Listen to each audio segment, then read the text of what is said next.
Trout. I am one of the registered dietitians at the Center for Coordinated Care. Today we will be talking about the nutrition facts label and some of the misleading parts of it. Grocery shopping nowadays has become more and more confusing, with various marketing tactics saying sugar-free, no sugar added, natural, organic, low sodium, light sodium. There's all kinds of things that can confuse you on the nutrition facts label. Today we'll be talking about 3 main points to help you make the most informed decision. While marketing labels are very loosely regulated, the nutrition facts label is much more regulated by the FDA guidelines. Today we will be focusing on serving size and calories, added sugar, and sodium. Hi, my name is Amanda Garman. I'm also a clinical dietitian. Today we're going to talk about the nutrition facts label. The nutrition facts label is the rectangular box of information, usually on the side of the box or the back of the package.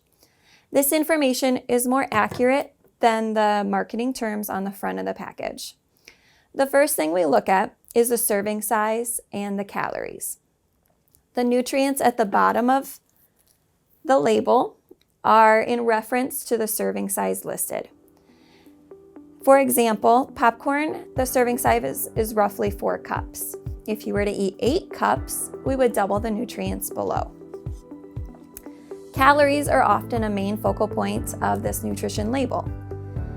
If you want to gain weight, we recommend increasing your calories. If you want to lose weight, we recommend choosing lower calorie foods. I have 2 snack foods prepared here. We have potato chips and popcorn. Surprisingly, each of the serving sizes is 1 ounce or 28 grams. And that is based on the weight of the food.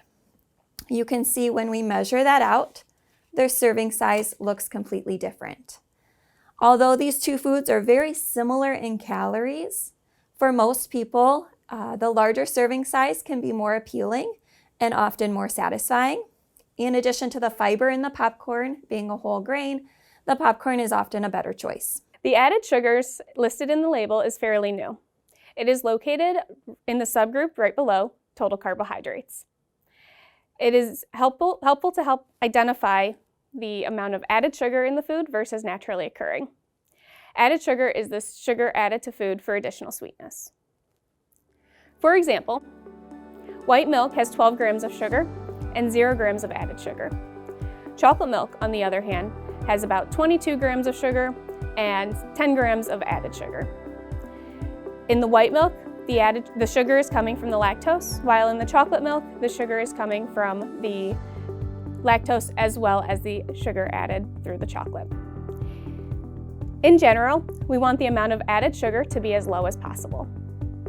Some foods are labeled as sugar-free and no sugar added. Keep in mind that this does not mean that they are carbohydrate-free, and the label should always be checked. As we said before, the marketing label is very loosely regulated. You should always check the nutrition facts label. The last item we will discuss today is sodium.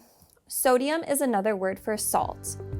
Both the American Heart Association and the Dietary Guidelines for Americans recommend that we keep our sodium to less than 2,300 milligrams a day, or equal to less than 1 teaspoon total throughout the day.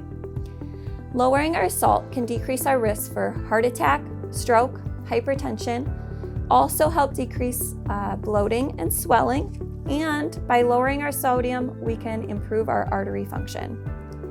The marketing labels can often be confusing, and often they are comparing to an original food item. You may see things like reduced sodium, lower sodium, or no salt added. But remember, the front of the package can be deceiving. Let's look to the back of the package for more information. As we look at the label, a good rule of thumb is that the milligrams of sodium be less than the total calories. Here are a few examples. We have a regular soup with sodium of 790 milligrams. Compared to the calories of 120, this is considered a high sodium food.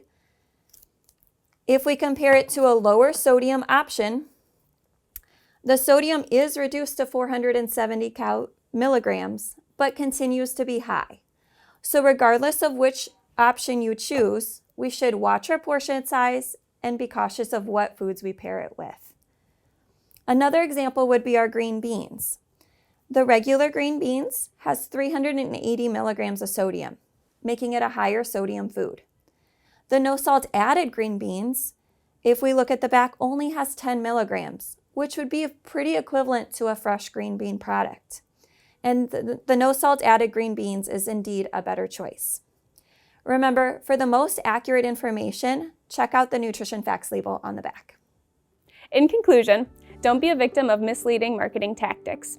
Become familiar with the nutrition facts label and become familiar with your food. For more information, please contact the Firelands Center for Coordinated Care to speak with a registered dietitian and receive personalized recommendations.